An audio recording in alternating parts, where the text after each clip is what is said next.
ism that we don't hear much about, we haven't heard much about, right? We've heard about racism, sexism, ageism, perhaps ableism, but accentism is one of those isms that is rarely talked about, and yet that affects people, right? Now, before I talk about accentism, it's important for me to position myself, right?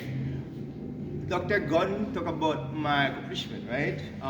But I want to talk to you a little bit about myself. Before I was Dr. Pierre Hollis, I was just Pierre. What was Pierre before he came here to the US?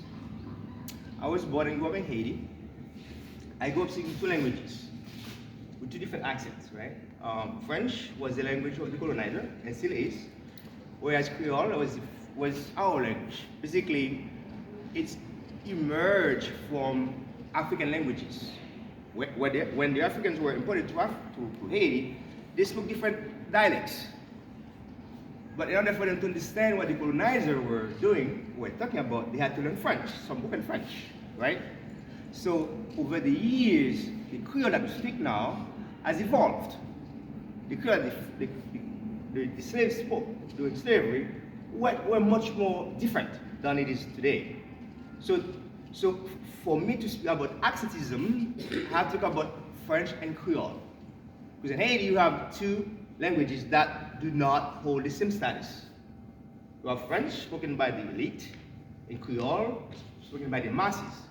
Now, if we speak French with so-called French Parisian accent, people tend to assume that you are smart. In other words, if you speak good French, automatically people would assume that you are a smart man, you are educated. But if you don't speak good French, in other words, if your accent is not a French-like accent, people tend to look down on you. That's what I experienced when I was in Haiti. But I did not know that I would experience similar things here in the US with accent issues, right? In the United States, from what I observed and experienced personally, if you speak a different accent, I say different accent, people tend to assume many negative things about you. They tend to equate accent to your lack of intelligence, right? If you speak with African American vernaculars, that people tend to look down upon, people would assume that you're not smart. But if you try to speak the so-called standard English, then people would assume that this guy is smart. So there's been a linguistic divide that we often to ignore, and yet it affects all of us. The way you speak will determine how people will treat you, how they perceive you and treat you accordingly. So before I walk you through the research I did on accent, I wanted to make sure that you understand where I position myself, linguistic speaking. Now, like I said, I grew up speaking two languages, French and English, with two different accents. Then when I moved to the United States, the language issue, accent issue, start coming up. Now, before I even walk you through this study, I want to share with you some facts about languages in the US.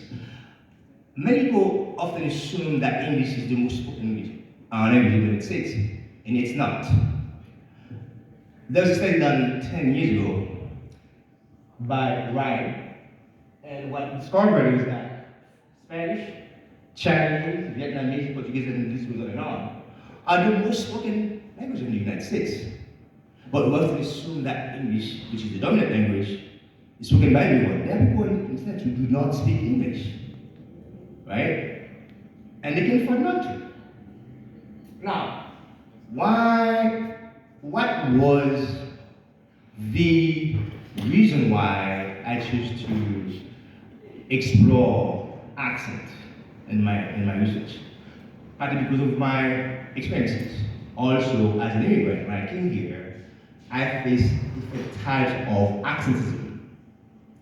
I remember when I first started my journey as a professor, that was at Mexico State University. It was on a Friday evening. We had a faculty meeting, and I was in the hallway getting ready to do the meeting. You know, on Fridays, you dress casual. You have, a jacket on and a blue jeans on. There was a guy who was looking for somebody. by the name of Dr. Otis, who happened to me. And the guy asked me, do you work here as a custodian? I said, no, I teach here. Do you happen to know Dr. Otis? I said, you're talking to him. So the guy assumed, just because I speak for the accent, and I'm black, therefore I could not be a professor. I had to be a custodian or maybe basketball player from a different country. Right? So from that point on, I said to myself, I'm going to make it my mission to explore accent issues on my own. And that's been my passion since I started my journey as a professor. Now,